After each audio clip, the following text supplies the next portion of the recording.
What's up, everybody? Welcome to this special episode of the Operators Podcast. We were invited to record live inside of Meta's Performance Summit. We did an episode. The marketing operators did an episode. There's going to be no video. So this is the intro, and then we'll put up a still image. So stick around. Even if you want to see our beautiful faces, you got to stick around because it's going to be a great episode. It was really validating for them to invite us. I think it's really cool. I think it shows you built something really cool.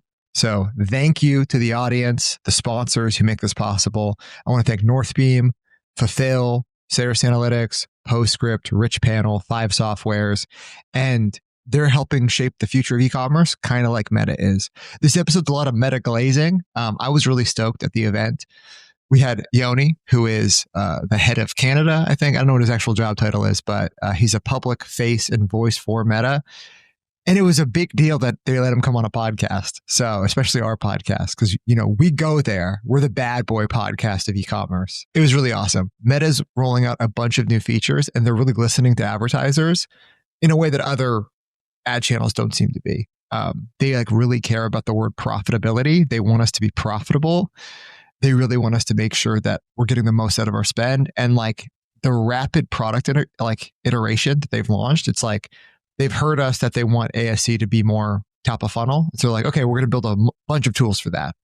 Bid optimizations, value optimizations, new bid strategies that are coming. This is all really nerdy stuff, but it just shows that they actually know what we want and they're going to build those things that we say. So if you guys listen and you have questions, post comments. We're having a new partnership with Ecom Fuel. So the Slack group is deprecated. If you have questions, come over to e-commerce Fuel. We're there engaging. There's a big community, 1,000+ merchants.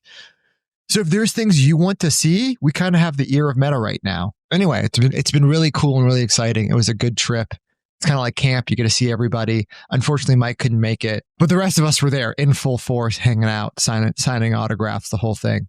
Thank you for listening. Thank you to our sponsors, Fulfill, Northbeam, Rich Panel, Postscript, Ceres Analytics, all great softwares. It was a great event. Talk to you later. Goodbye. All right, Operators Podcast. You wanted the best, you got the best. Dude, thank you for being here. We're inside of Meta. We have an official Meta employee. It was so hard to pull this off. So I want to thank everyone from Meta for making this happen. Kudos to the Meta team. Really, very grateful for all the support and having us on. So we're going to, kind of grill you about how to make my Meta account better. Let's do it. Let's open Ads Manager. Let's get Yeah. So the first question is ABO versus CBO. CBO. Okay. There you go, dude. And the pod, we learned. No, after this, we have the marketing guys going. It's going to be fantastic. We were at the Meta event. It was a 2-day event. It was fantastic. The day before, I was actually at the Menlo Park office. With the team? Yeah. I got to have the free food, the free swag. I'm wearing it right now. But there's a lot of cool stuff that you guys talked about. So I have 5 or 6 things I want to go through. I think the most revealing thing about Meta as a platform is you guys are very focused on profitability. I think the word profitability was said almost as much as the word AI. So other platforms aren't really talking about that yet, right? A Snapchat, a TikTok, a Google is talking about how to steal all your profitability from you, but you guys are very much embracing it. So what's been the shift internally? When did you guys realize that that's the North Star for brands? Okay, maybe before jumping to that, I'm Yoni. So Okay. Dude, I didn't think you needed an introduction. Eventually you're going to publish this and be like, who is that from Meta? So I'm Yoni, been at Meta for a while. I'll start by saying that I think actually we've been really, Meta Ads is a scaled product where we've got a long tail of advertisers, from the most sophisticated advertisers that listen to your marketing operators podcast to a long tail of small businesses. And so we've been with the top advertisers trying to find ways to maximize profit for a long time. And brands have been using, and account teams have been using kind of unconventional ways in Ads Manager to try to extract more value, more profit for a long time. But I think in the last 2 years, with a change in kind of the zero interest rate environment and macroeconomic environment, there's just been a greater appetite from the marketplace, from the advertisers themselves, to adopt more profit levers in our products.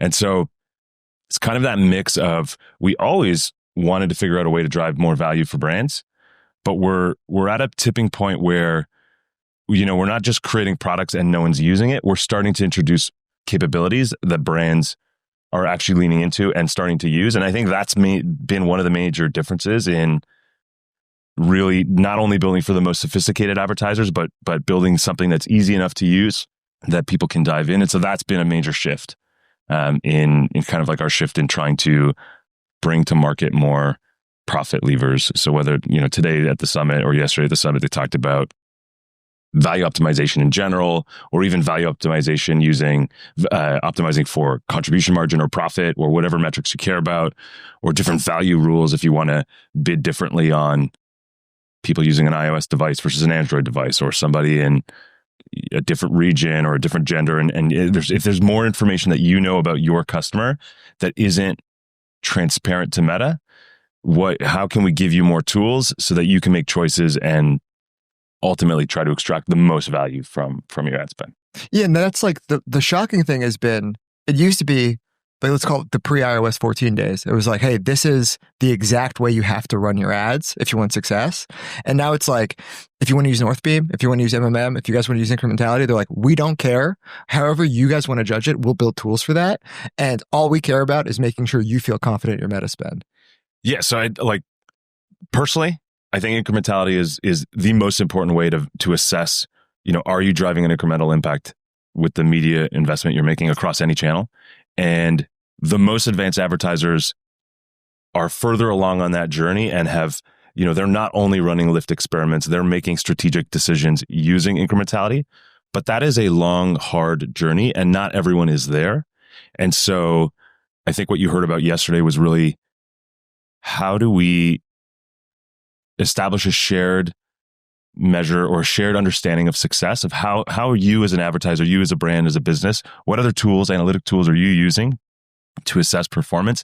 And if there's something else that you're relying on for assessing success and defining like kind of the criterion of success, how can we use that information to deliver more results that meet that criteria? So you heard yesterday about like custom attribution. Regardless of what analytics tool you use, we can try to lean into that particular capability. We announced incremental attribution, which is our first to market product that is essentially trying to optimize for conversions that wouldn't have happened otherwise. And without having to run, of course, we want you to run conversion lift studies. We want you to run lift experiments, but this product is built to go after prospects and customers on our platforms that otherwise would not have bought. And so, Sean, back to what you were saying, we're trying to meet advertisers where they are. If they already are fully leaned on incrementality, we have a tool that you should use right away. I think our latest stats on this we announced yesterday was brands that are leaned into incremental attribution as a tool are seeing 46% more incremental, 46% lift in incremental outcomes compared to our standard BAU attribution. And so if you're already assessing your business on incrementality results, it's kind of like a no-brainer.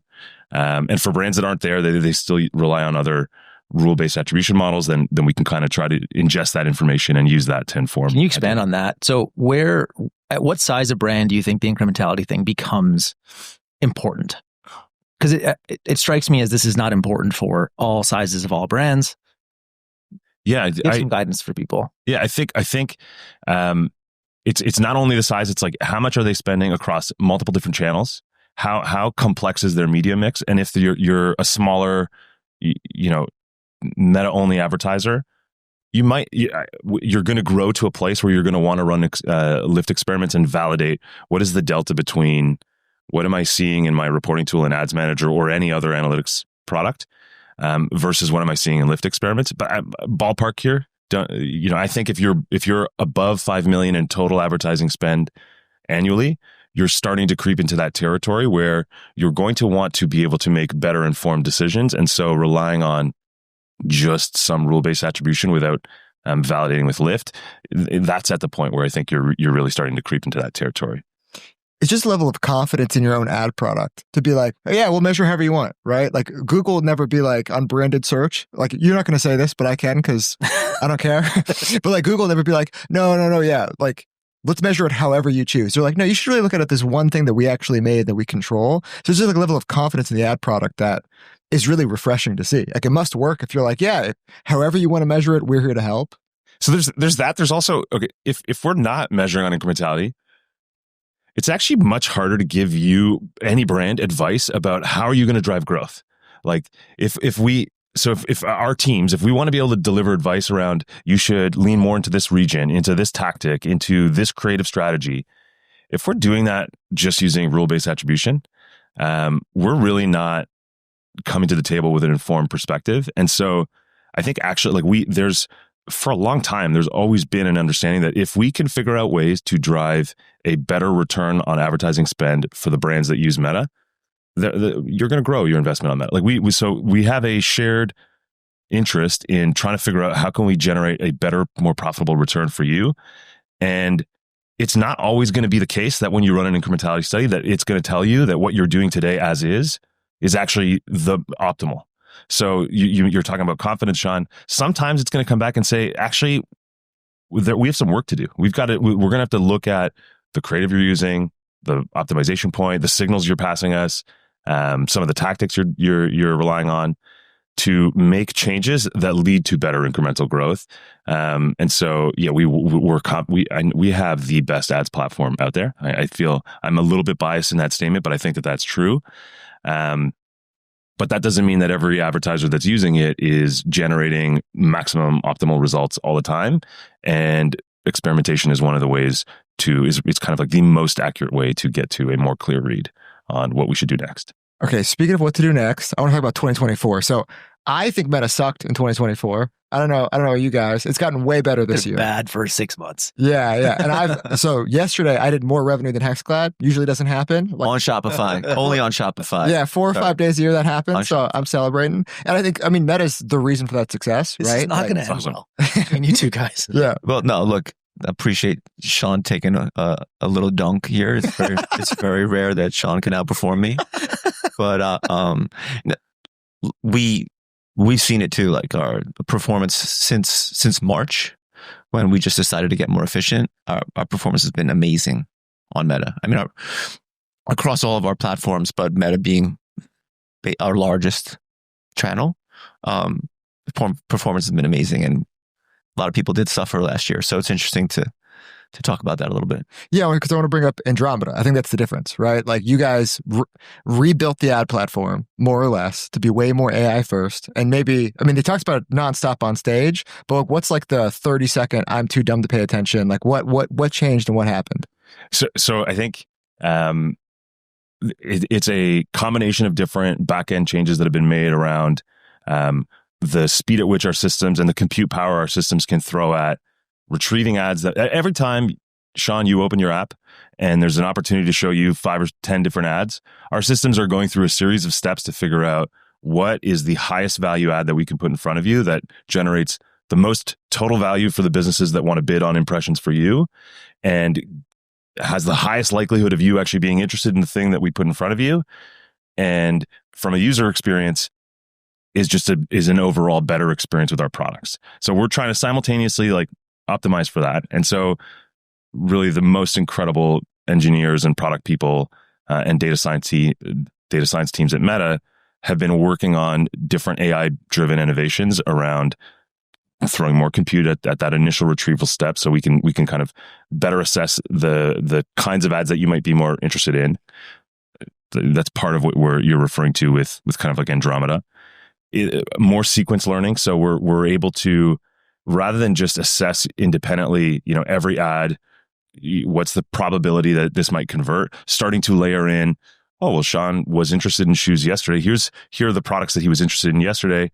What might that inform? How might that inform our ability to predict the other ads or other products you might be interested in? So there's more sequence learning in our tooling. And really just being able to maintain a much larger library of possible ads that you might be interested in, and being able to use our ranking systems with AI enhancements to make better predictions about what you might be most likely interested in. There's some background noise here in the. Well, dude, someone's gonna win Ray-Bans. So sorry, operators, listeners, you're not gonna win. The main difference, just to string it all together, now our systems can look at so much more creative all at one time, and so it gives advertisers more tools where you're able to, as the brand, create more ads that could appeal to a wider range of people, And our systems are going to be better able to identify the right ad for the right person. And so stacked together, we're seeing efficiency gains across conversion rates, purchase volume, ROAS. And I expect we're going to continue to make improvements in this space and continue to get better. Matt, is Meta better this year for you? Oh, yeah, dude, starting July last year. Although I would say, I think I've spoken about this, we started to listen to our meta reps. This is number one. And started to just like go all in on whatever they were saying, like is an option or a feature to turn on, especially with AI or like ASC. I kind of just threw away everything that we did prior to June of last year and went 100% just like trust the damn platform. Stop fiddling around. Like, don't be good media buyers, be good marketers was the general like direction in our company. So like just make better content that people want to consume. I think that was a big one. It's like earn your place in somebody's feed. That's like a mantra in our company now. It's like, doesn't matter if it's an ad or if it's an organic piece of content. We have to deserve to be there. And that plus like just stop messing around. Just load in better creative. That turned everything around for us. Like from July last year till now, like growth rate's been stupid. Yeah. So the Andromeda thing, you brought up like the ad auction and ad ranking. Mm-hmm.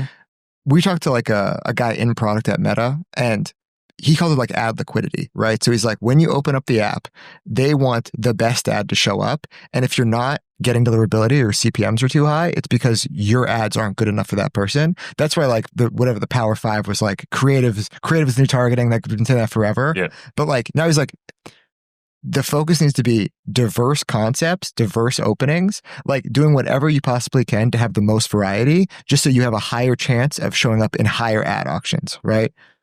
So, like part of what's happening is we're making it easier for every brand to compete for an opportunity to show you an ad. And we're getting smarter about matching the right ad to the right person. And so, you're referring to it as creative liquidity or creative supply chain. The more you can give our systems about the kinds of customers you're going after with different angles and different story arcs around the product that you're selling, the more opportunity you have to show up in an auction, and not only for the same person, but for getting in front of people that you otherwise might not have served an ad to because you didn't have creative that really appealed to that kind of person. So you're able to reach more people than you otherwise would have. Okay, now this is the debate section. Does that mean it's the death of like the long form, highly produced ad concepts? Because like what you're talking about is you need as much variety as possible to reach as many people. AI is a big part of that. Like you should use AI to change your opening, totally. Split screens. Like we're dealing with like TikTok brain where like you need like Subway runner ads, basically. Like you have to, whatever you can to possibly show up in as many ad auctions as possible and to rank highly in those. But that kind of is at odds with an ad industry where like a flagship video costs $100,000 and like you can't test it. And what if it doesn't work? So you told me you're a big fan of those ads. So what the hell is going to happen? So I think there's no one size fits all. Like your creative teams are still going to want to build ads that are relatable, entertaining, engaging, and like you have to sell your product and service. And so it's very hard to come on and say, here's exactly the way that you should create an ad. And I don't think that great, funny, interesting ads are going away. But I think that brands need to look at ways at making more creative volume available and more creative diversity so you're not only relying on that one story arc. Jason, So I want to talk about creative volume for a minute because Mr. Super Bowl. This is something we struggle with this. So we did a Super Bowl ad this year and it's a fun campaign around it. I hope everybody enjoyed it. But this talk about creative volume, we found that we were doing too many ads. Number one, it's like taxing on the team. We just, right, there's human resources that go into creating all these ads.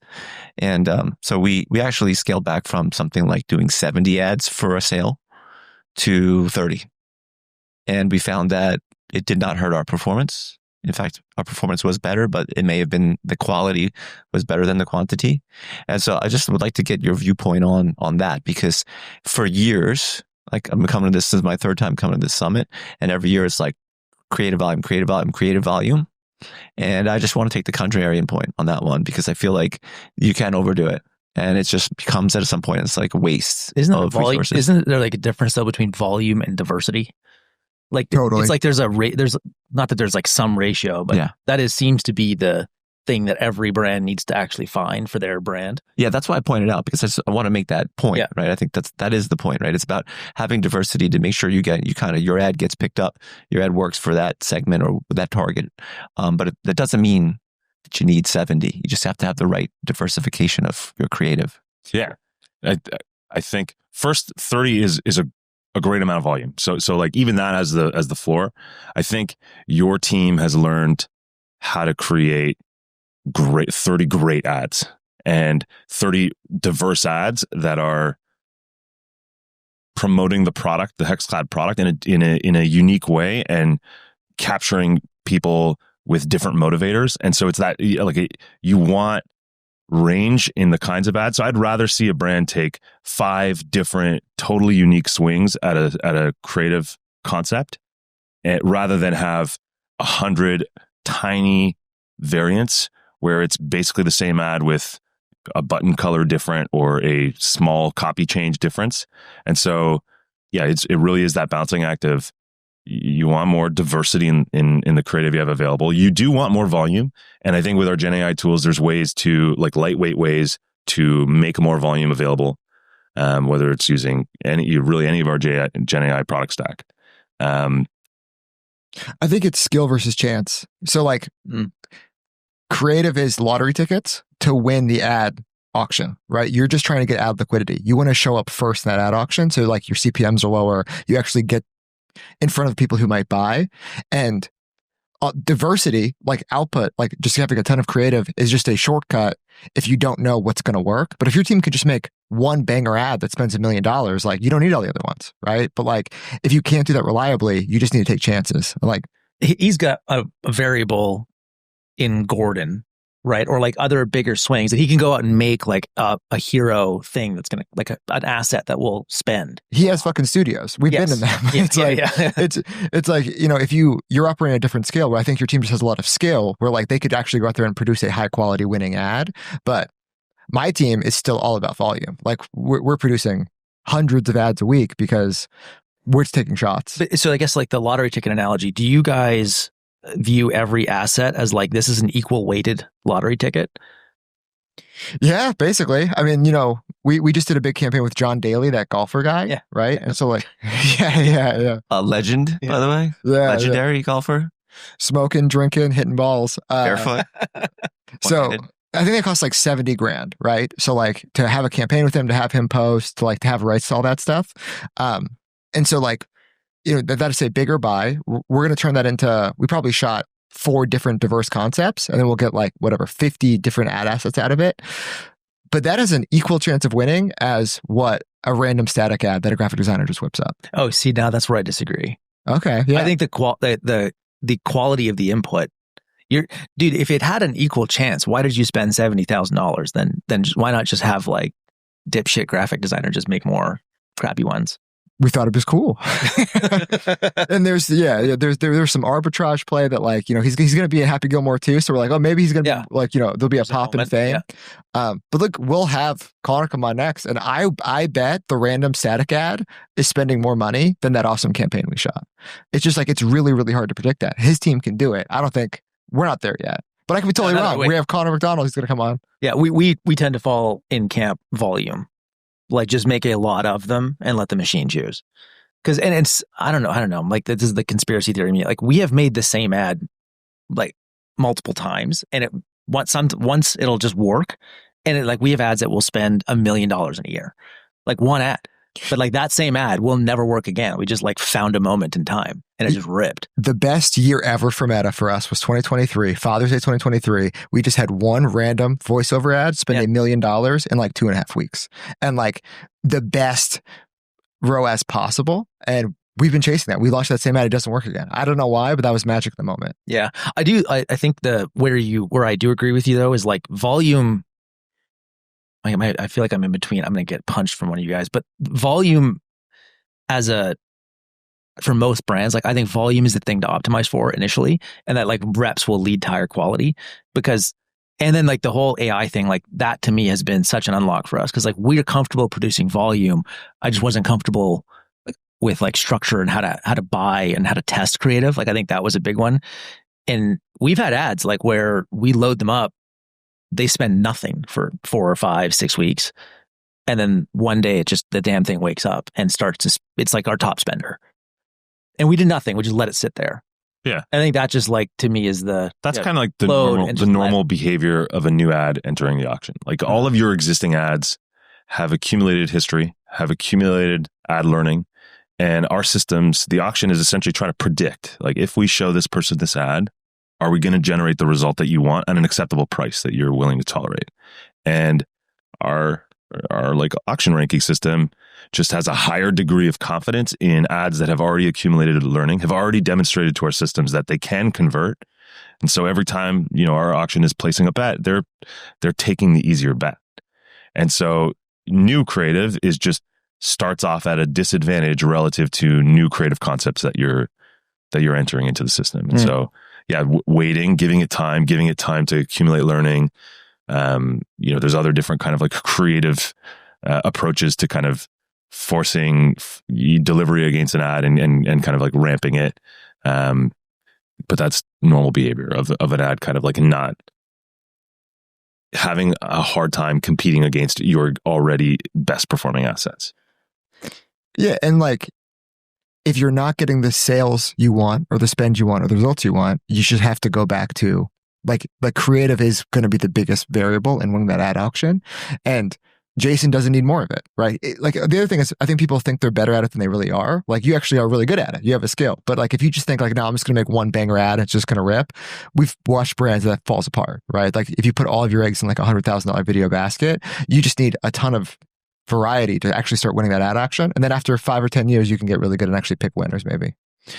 Well, we spent a lot of money on Meta, so it's taken a while, but we've tested a lot. So, and also, like you said, Gordon, a high AOV product. There are a lot of really great ingredients to the Hexclad soup.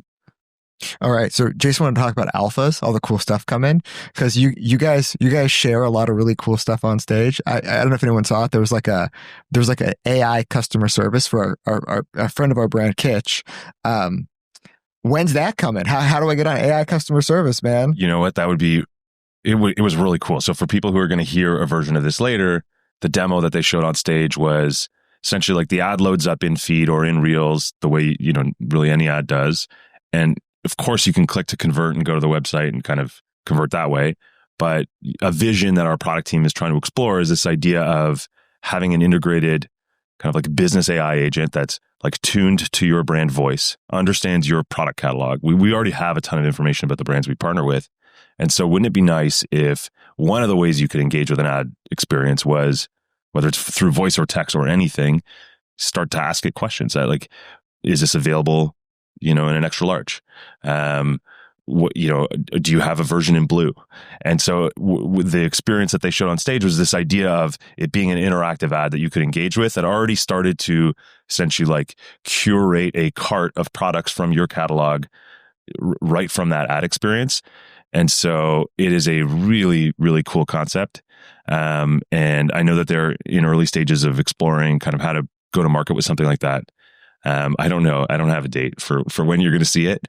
But it is there's so much opportunity now with all of the AI improvements that are being made and kind of like the LLM models and the ability to engage with customers in that way. I think we're going to make it much more easy for really any business to be able to turn that on and rely on Meta to bring that kind of experience to life directly in their ads on their page.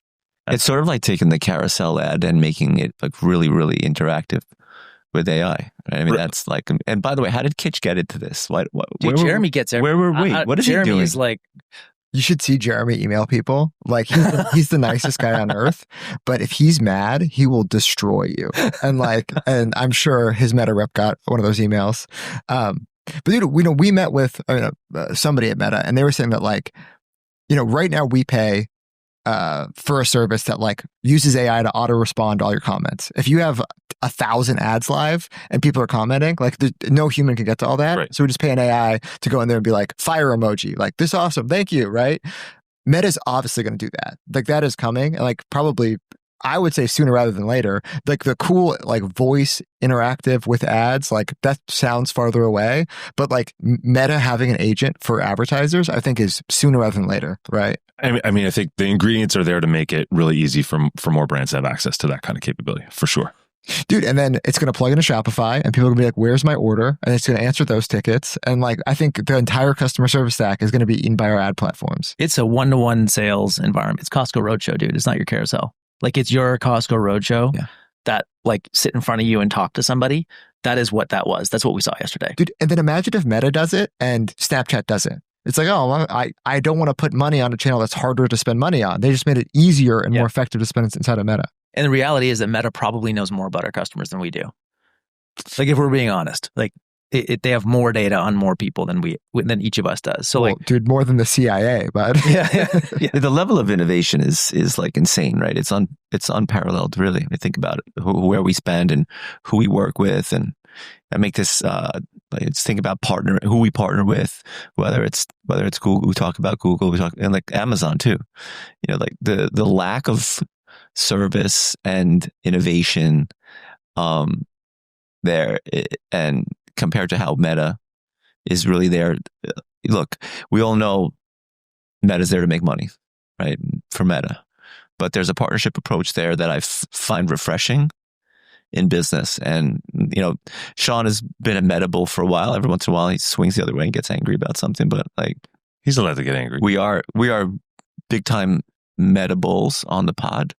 And it's because it's driven so much to our businesses, right? And so coming here and seeing the innovation, and Meta's been talking about AI for years and this is the first year. There's a lot of AI in the back end, but it's really interesting to see AI coming through to the front end, the user experience. I'm really excited about that's like the most exciting part of this last couple of days, Sean. Do you know what's interesting with the whole AI thing to me?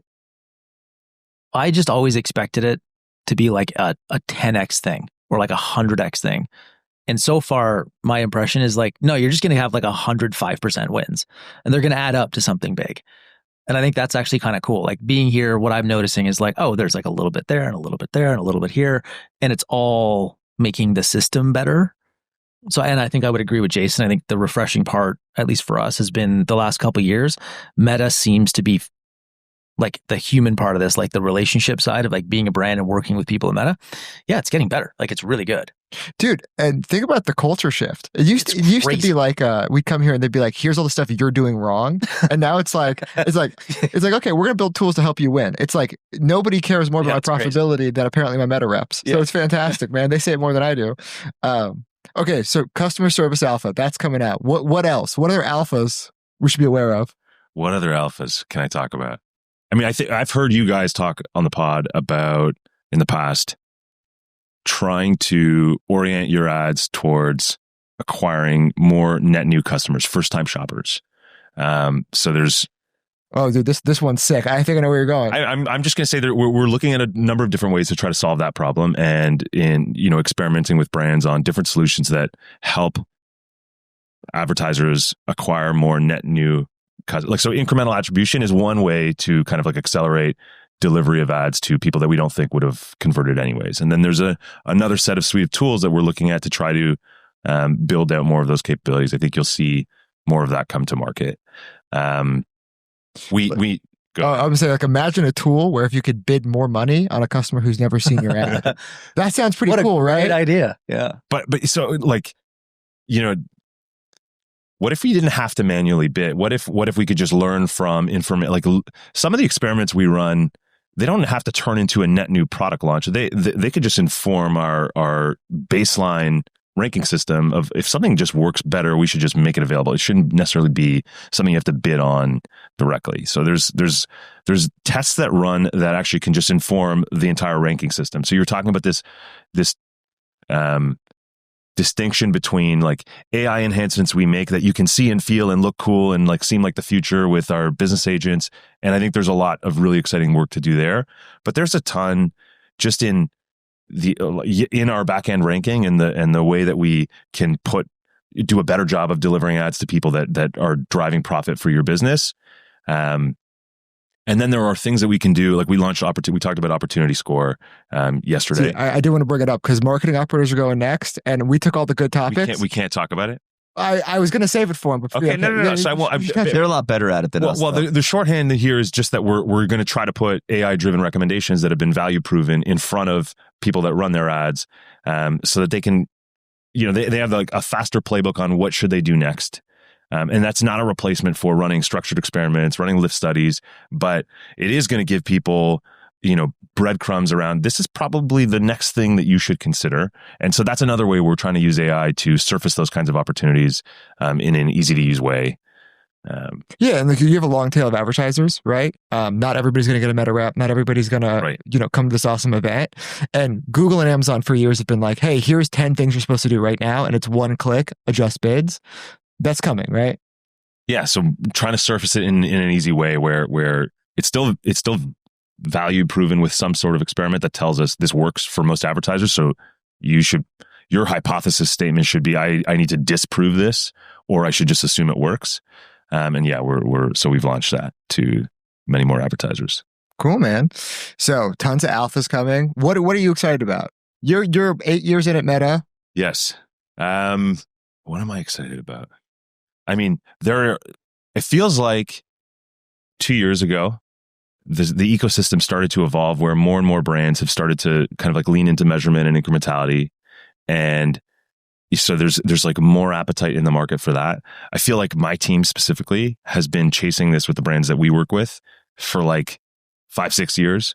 And Matt, I was at an event with you the other week, and the marketing science partner on Luke on marketing science in Canada was like, what do you mean 5-6 years? This has been my job for the last 15 years, like trying to get more advertisers to run incrementality experiments. So I'm excited that we're moving towards a place where we have a shared source of truth around what works and how to, like, what levers to pull. I think we're launching all kinds of new capabilities that give brands more ways to express value and use that as a way to control how they run ads.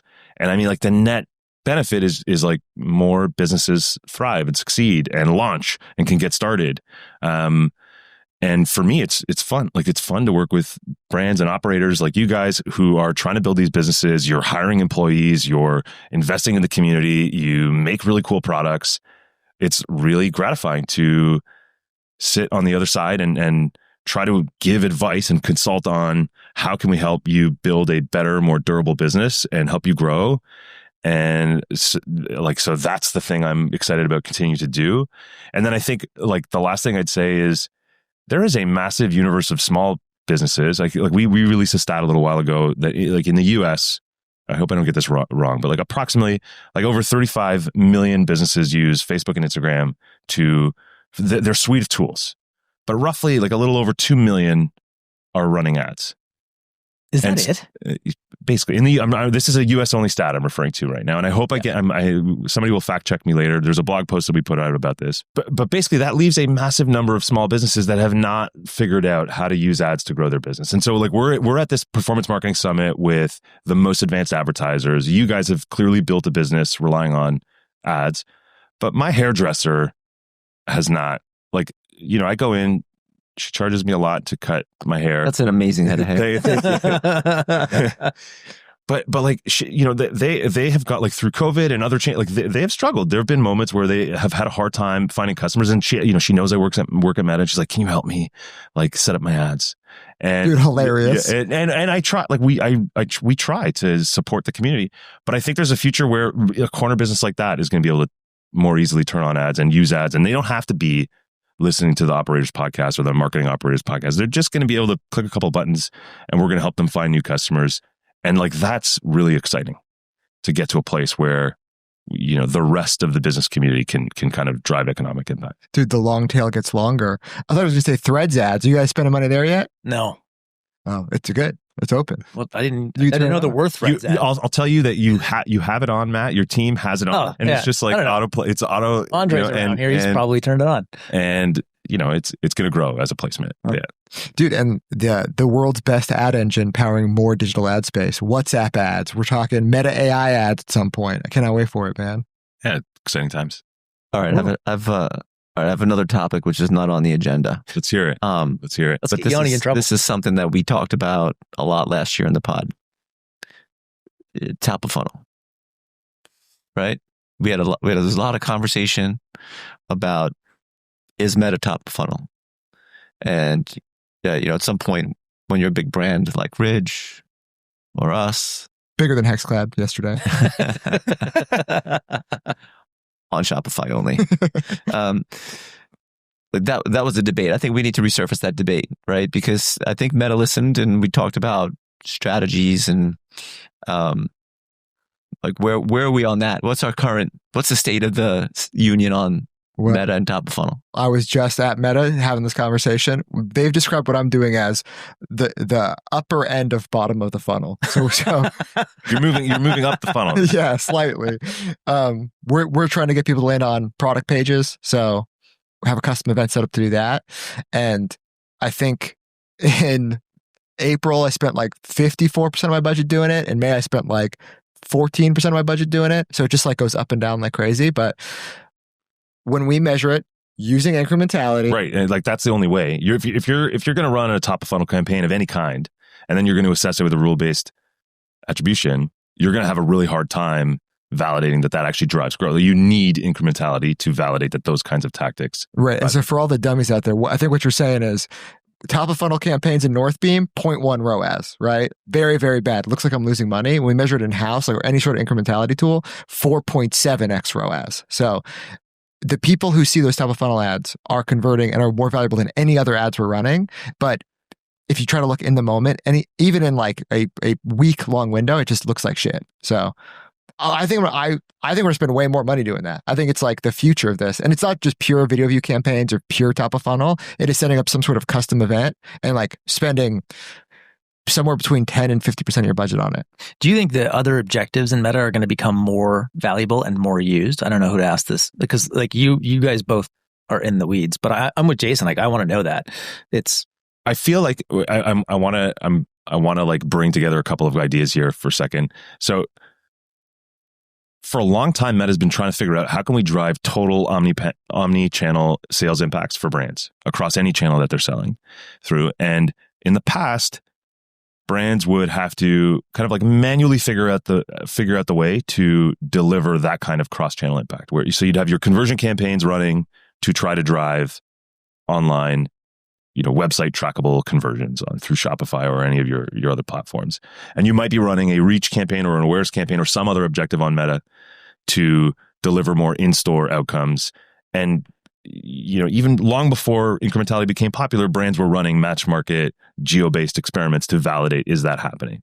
And so recently, we just launched omnichannel optimization, which essentially like takes away that manual requirement of trying to figure out, what is the total amount of upper funnel media or upper funnel tactics on Meta I need to run plus conversion campaigns. And it will dynamically do that in a way.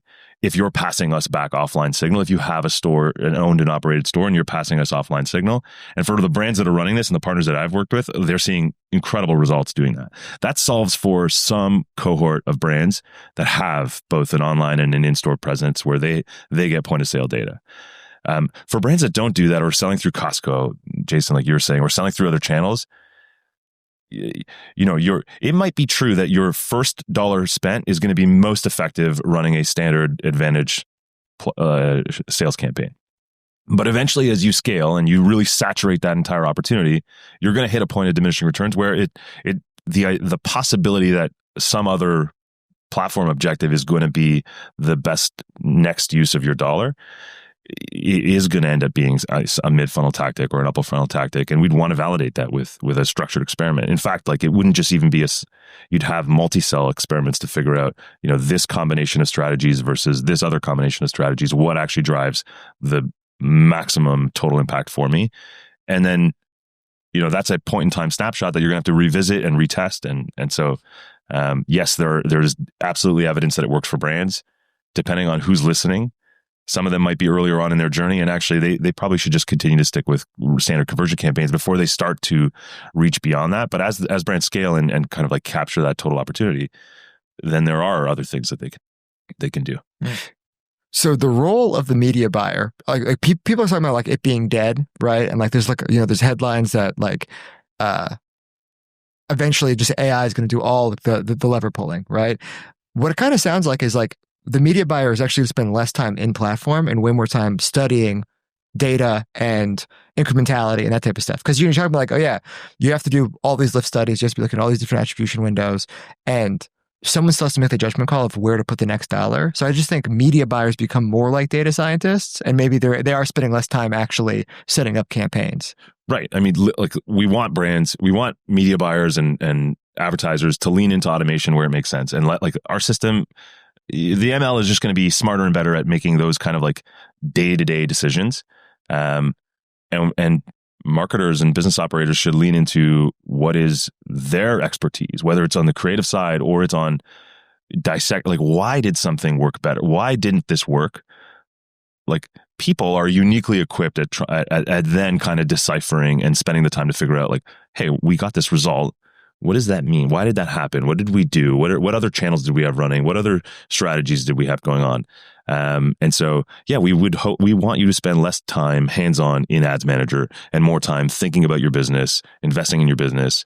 Yeah, I don't know because the question is Meta top of funnel or bottom of funnel or who knows? And it's like I think the future of media buying is going to be like Connor Rowland spending way more time thinking about that question, thinking about like, where do we actually need to put these next dollars? Because inside the platform, it's going to be solved. There's just going to be AI robots figuring out how much to spend where. And then on the top of funnel thing, it's like, dude, nobody wants to buy a wallet. I have to get people in the market. I think there's enough people trying to buy cookware every year that like I would guess Meta ASC is more incremental to you at a higher spend level than it is for me. Matt, are you doing any top of funnel? Starting to. Yeah, I think we got one incrementality test running right now. It's finishing, but we're doing that with third party. So it's doing with House. And then I think I was talking to Elena this morning. I think we're going to validate the results of the House test with an incrementality study inside of Meta. Dude, for a top funnel. Now I think it's also like we are doing the upper end of the bottom of funnel is like what we're calling top of funnel right now. Yeah. I like that term. That's great. Yeah. They called us out on it. Yeah. No true. We're not doing any like true top of funnel. Not right now. No. And historically we've done most like true top of funnel for us has been off Meta. Like we'll go to TV, we'll go to some other platform where like CPMs are just insanely low and we just spend a lot of money and carpet bomb an area. When you say top of funnel, Jason, what do you mean? Expand on it, on how you're defining top of funnel. We're always trying to reach people that don't know right who our brand, right? That's and I'm in the market. Meta thinks I'm in the market for cookware, and I'm seeing everyone's cookware ad. But then I'm out talking to people in the world offline, and they don't know us, and they're on Meta. So it's like for me, it's like how do I reach? I just want to reach people that don't know us. Right. So here's Meta is really effective at doing the exact thing that you tell it to do. And so if you're an advertiser optimizing for a conversion, our system is going to deploy your investment against the people that an online conversion, the people that we think have the highest probability of converting today. That's the objective you've given us in that defined campaign goal. But what you're describing when you say top of funnel, you're saying, I want to go after consumers that are not ready to shop for Hexclad today. Like they might not even know about the availability of Hexclad today. How do I put our ads in front of those people? Which is, when you break that down, and for the performance marketers, it's hard because we've become so accustomed to being able to spend on campaigns that we know deliver real-time conversions today. And that's great for the business and addictive. But what you're describing is I want to invest in not only the consumers that are ready to shop today, I want to invest in that long-term consumer. And for brands that have the ability to do that, you would structure a campaign. Like you do need to, we could reach everyone. The platform's massive. And so it's not really about the channel. I don't think top of funnel is a channel thing. Lots of channels can be top of funnel, but the goal that you set, the campaign objective you give is different. And so that's when you're starting to lean into things like reach campaigns or an awareness campaign or some other or a new thing coming out where you could bid on people who've never seen your ads before. Well, that's coming out, Jason. But what we need to do as marketers is it's not whether someone's in the market or not. It's actually finding someone who didn't think they were in the market, but making them want to buy. Right. That's what we should be doing. And that's what we want to do. So thinking about someone's not in the market, but we want to hit them. Maybe they'll buy later. So I want to get to people that haven't heard of us and get their attention and make them aware of and then convince them of the value props of why they need to invest in us as a product. And that ties right back to like the at the beginning we were talking about creative diversification and creative volume, and the ad that is going to be shown to a first time prospect that is just discovering Hexclad today.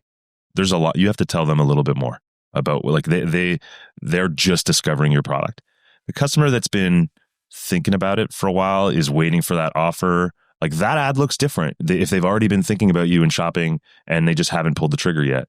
And so that like this kind of goes back to the creative diversification conversation around are you giving the platform content that actually like addresses the need of where that consumer is, whether they're just discovering you for the first time. And some of them are going to discover you for the first time and go all the way and shop and buy, whereas others are going to be thinking about it for a while. And then others just kind of need that offer or need that promotion or, need to know that they're getting the best value in that moment in time. And so you have kind of a creative that does that job. Yeah. And you just got to measure with incrementality because like we know it's going to look like shit when you try to move up funnel. Like getting someone who's never heard of Hexclad to buy into the brand, it's going to take some amount of time and it's just going to be a different form of measurement. All right, guys, we got 10 minutes left. We could do Q&A. We could end it or, he could fix your ad manager for you. So, dude, no, mine's good.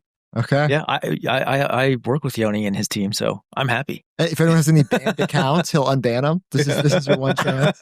Maybe I have a question for you guys. I have a question. Yeah. What, not necessarily like product or anything about Meta specifically, but what about the event the last 2 days did you find like either most interesting or most valuable? And then maybe, I don't know, what's a piece of feedback that you have for our team at Meta in terms of thinking about what could we do better next time? Well, it really felt like you guys were in a forest for a little bit. Like after, iOS 14, we're actually all into the metaverse. We have all this other stuff going on. I feel like advertising as a unit of the business, even though it's 99% of the revenue, kind of got abandoned.